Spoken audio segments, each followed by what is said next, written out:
to look at this and say the reason that the Russian army is on NATO, the Russian army is at NATO's doorstep is because NATO has expanded rather than the Russians expanding? That, in other words, NATO has moved closer to Russia rather than Russia moving closer to NATO? Is that not an accurate way to look at this? I think that's the way President Putin probably looks at it. It's certainly not the way that we look at it.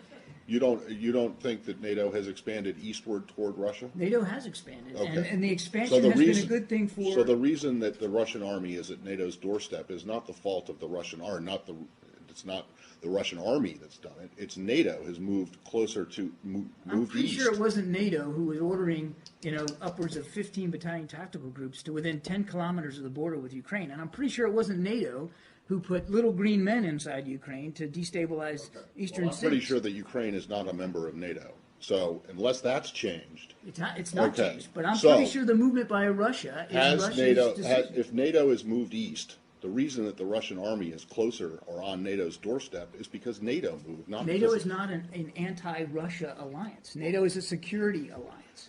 Unfortunately, for 50 years, it was an anti-Soviet alliance. So Where's do you the not Soviet understand Union it? So do you not understand how, or can you not even see how the Russians will perceive it as a threat, and the fact that it keeps getting closer to their border, while their troops, I mean, the places where their troops are, you say their troops are, and may have been in Ukraine and Georgia, are not NATO members. I'm not going to pretend to know what goes in President Putin's mind or Russian military commanders.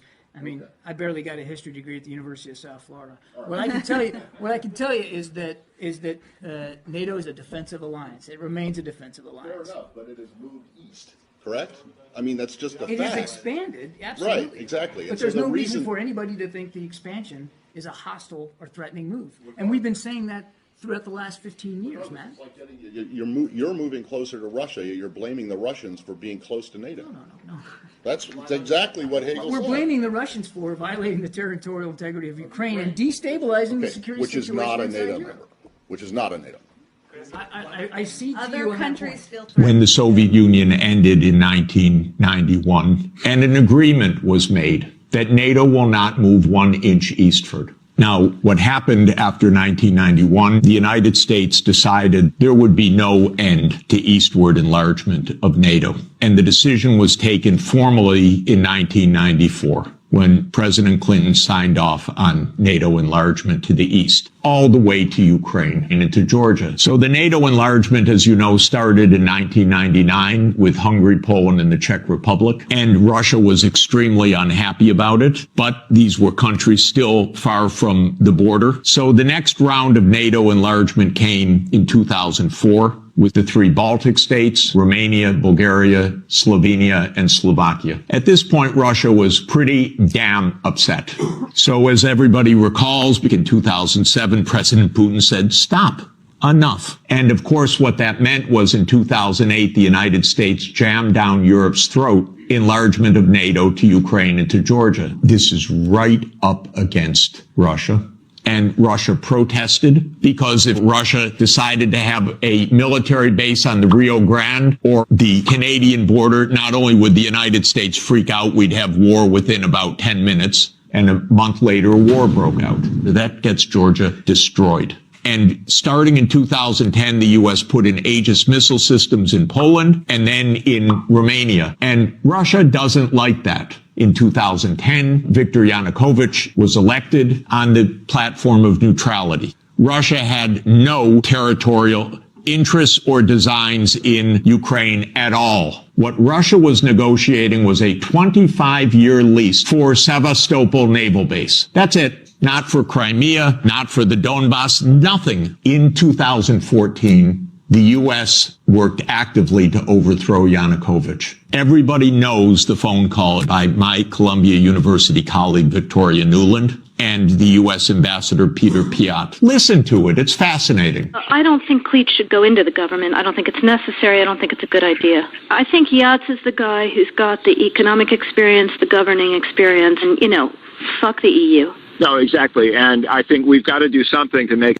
You don't get better evidence. Then came Minsk, and especially Minsk II. It said there should be autonomy for the Russian-speaking regions in the east of Ukraine. It was supported unanimously by the UN Security Council. The United States and Ukraine decided it was not to be enforced. There were many thousands of deaths in the shelling by Ukraine in the Donbass. And one of the issues on the table in December 2021, January 2022, was, does the United States claim the right to put missile systems in Ukraine?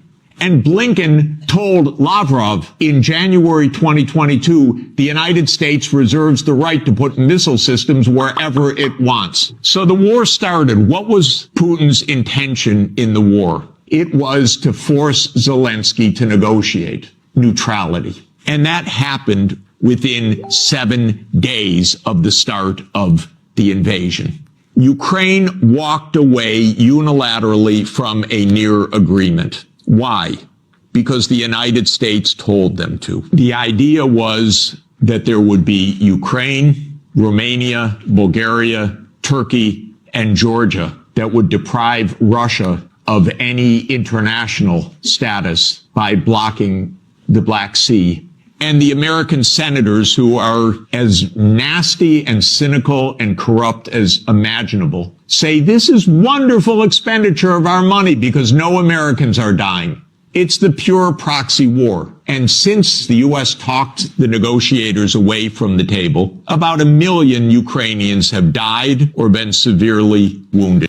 Let me start by saying I appreciate and admire President Zelensky's desire to join NATO.